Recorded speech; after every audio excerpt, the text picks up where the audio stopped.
Because if y'all didn't know, it's time to realize that our kingdom was erected and a great kingdom. And if you didn't know, we were the authors of society, man. Esau stepped in our kingdom's shoes. Esau stepped in the role of everything that we had created and the knowledge and wisdom that our nation created and put his name on it. Okay? And through the sins and transgressions of all of Israel, we provoked the Lord YAHAWASHI to anger, man. We did that. Okay? Therefore the Lord was very angry with Israel and removed them out of his sight. There was none left but the tribe of Judah only. And now I was watching a video of the elders, the other apostles, man, and they explain this perfectly through the Gentile concept, okay? The northern kingdom was sent off first for their indiscretions and transgressions, okay? And they were sent to North America. Now Judah was left alone until they were consumed entirely themselves, man. And that's why it says that Judah was left alone, man, and none left. But Judah was the last thing of Israel, and even they fell, man, because even the discretions and sins of Israel and Judah together led to the entire destruction of our first kingdom, man. Okay, we provoked the Lord to do that to us. Also, Judah kept not the commandments of the Lord, their God, but walked in the statutes of Israel, which they made. And the Lord rejected all the seed of Israel and afflicted them and delivered them into the hands of the spoilers. Okay, now who are the spoilers? The spoilers are the neighbors of the nation of Israel that were around us at the time. That would be the so-called the Assyrians. Okay, the Idumean Edomites, Edom. Okay, which was to the south of Jerusalem. Okay, and then you had the Philistines. Okay, and there's several other nations that were surrounding us at the time. For he rent Israel from the house of David. And they made Jeroboam, and the son of Nebat, king. And Jeroboam drave Israel from the following of the Lord, and made them sin a great sin, man.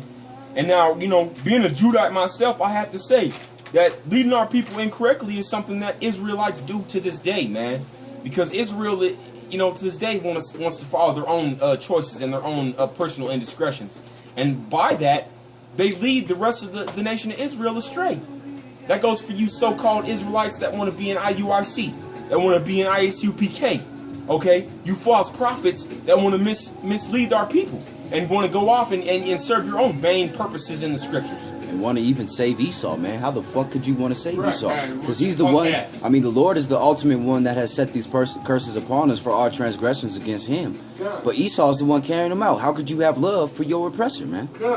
So you got punk niggas running around the world fucking shedding tears for Esau.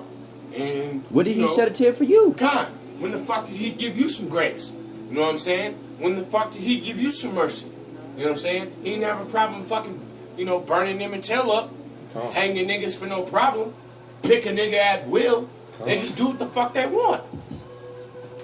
Go ahead and you got that set, brother. And 22, for the children of Israel walked in all the sins of Jeroboam. Okay, now we just realized that Jeroboam was the king of Israel at the time. Okay, and being the king of Israel in Judah and Jerusalem, Israel followed in his commandments and in what he set up for Israel to follow, man. Because Judah is the king syndicate of the tribes, man, which he did. They departed not from them, man. So Judah is ultimately responsible for the indiscretions and sins of Israel, because through them we misled the rest of Israel. And Israel following Judah, they followed what Jeroboam had said and subscribed to Israel. And himself being incorrect and in transgression of YAHAWASHI led the rest of Israel astray. You know? Until the Lord removed Israel out of his sight. And as he had said by all his servants, the prophets, so was Israel carried away out of their own land to Assyria unto this day. Okay? And now we know through the scriptures that Assyria and Nebuchadnezzar took Jerusalem and the walls of Israel, okay, and High Jerusalem, all right? And to this day, man, the Babylonians and the so-called Edomites rule over us. And then by that matter, all the heathens rule over us. And now my brother in today's camp read the scripture that referred perfectly to this, because we see slaves riding upon horses and kings walking upon the ground. How true is that? We are on the bottom of the earth, and now even more so, we are below where we're supposed to be, man. All of Israel is above these heathens.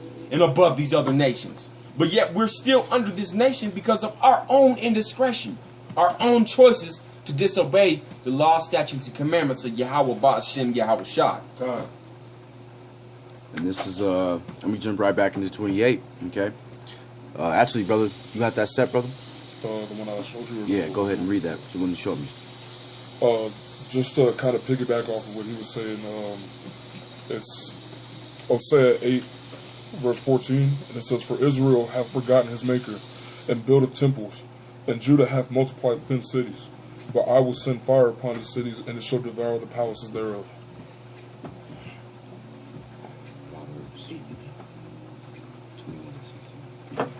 Come on, brother. Okay, so Israel does not know his maker, okay?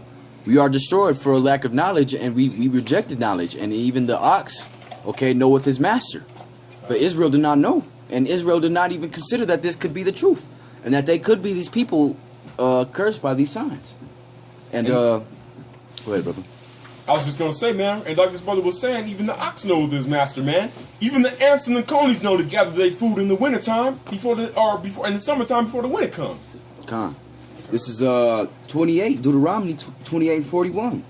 "Thou shalt begat sons and daughters, but thou shalt not enjoy them, for they shall go into captivity." Now my dad had to watch me leave to work the other day, okay, while he was visiting. I wanted nothing more but to spend my entire day with my father, with my flesh father, okay? And no, what Esau did, he had to make me go to work so that I could pay to go to work, pay for the gas, you know, make minimum, not even below minimum wage, okay, because I'm a server, I make only $5. And then, on top of that, if we're not busy, I don't get paid, okay? So, you know, that's just one situation. This happens to all of Israel. Okay? So I'm going to read it again. "Thou shalt begat sons and daughters, but thou shalt not enjoy them, for they shall go into captivity." Okay, so if you begat a daughter in Babylon, they're going to go into captivity no matter what. Or if you begat a son in Babylon, they're going to go into captivity no matter what. Because what's captivity in Babylon? You have to, you know, work for this dollar that means nothing. It's a piece of fucking paper to survive. Okay? 42. "And all thy trees in the fruit of thy land shall be," or "and all thy trees in the fruit of thy land shall the locust consumeth." Okay, so there's nothing that Jake can do and prosper in America. Okay, that whole American dream ideal is false and backwards. Okay, in America it's an American nightmare.